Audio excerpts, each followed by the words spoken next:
This exhibition is actually a traveling exhibition. It was originally organized by the Tate Modern, and then it traveled to Germany, then Italy, then it came to the US. It was in San Francisco at the De Young Museum, and then at the Milwaukee Art Museum, and then it came to the Brooklyn Museum.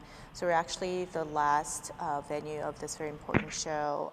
The last time there was a large museum show of Gilbert George was in the mid-'80s. So this is a really important opportunity, and it's a show that the artists themselves consider to be the definitive retrospective of their very long careers, which range over 40 years. The exhibition at the Tate, even though it's a traveling show, it's very unique opportunity because unlike other traveling shows, each of the venues had a different checklist, so list of works in terms of numbers and the works. Each of the installations, of course, were very different. So for instance, at the Tate Modern, there were about 200 works. The exhibition was hung or installed chronologically from the earliest works to the most recent. And then at the Brooklyn Museum, for example, we have about 90 works from the earliest works that one never gets to see, actually. And the Brooklyn Museum is very fortunate in that we are able to show several of the large charcoal and paper sculptures, which really predate any of these works that we see now and think of as being typical Gilbert George works or pictures. So I think it's an important exhibition that tells the story of these important artists' career. But the exhibition itself is over 2 floors of the museum, on the 4th floor and the 5th floor, and a round gallery that we call the Rotunda Gallery. We also have a video projection room that shows a film, The World of Gilbert George. And we also have a few short films made by Gilbert George installed in the galleries. And it's really conceived as one large site-specific installation by the artists. So while we are able to show every type of work that they've made over the 40-year-long career, and we're able to show the evolution of their styles and their technique, we are able to also have a show that really is, again, a site-specific installation designed by the artist over 2 floors of the museum. So we're very fortunate in that way.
The exhibition is not installed in any chronological order at this museum, nor is it thematic.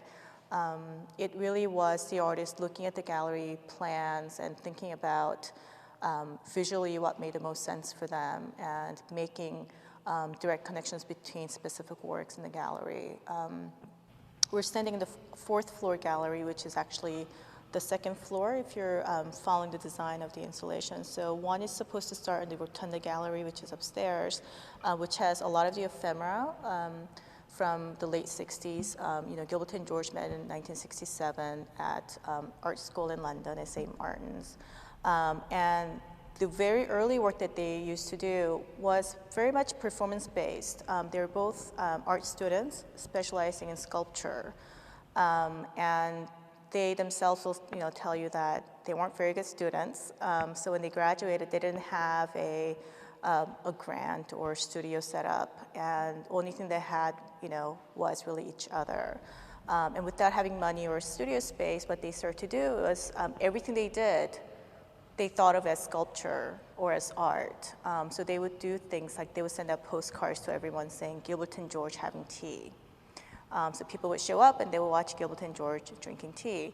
And in the 6 vitrine cases upstairs, you can see some of this ephemera from these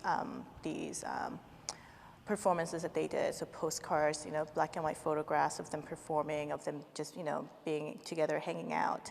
And then they did what is now, I think, a very well-known, the singing sculpture, which is the 2 of them, often with different colored paint, covering their faces and their hands. And even by then, they were already very, had their look. So they would be wearing very formal, proper suits. And they would sing this song underneath the arches, often with a pair of rubber gloves and a cane.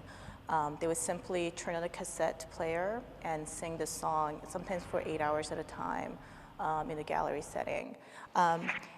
After doing those types of works, they've soon realized that not only was it physically taxing and really difficult and arduous, it was also very limiting for them because it meant that only people who were in the space when they were singing, for instance, could know the work. So then they started to take photographs. They also started to make short videos. Often of them, there's a piece that we're showing in the show called Gordon's Makes Us Drunk. So it's a picture of the 2 of them drinking Gordon's gin, getting drunk. So they would do such short films like that.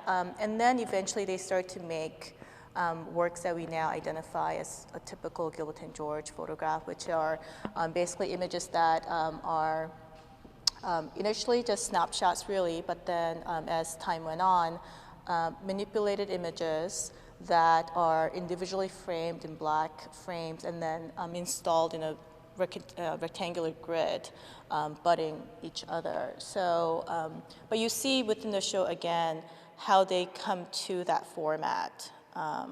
The earliest photographic works are actually literally snapshots, just individually framed and hung in a salon style.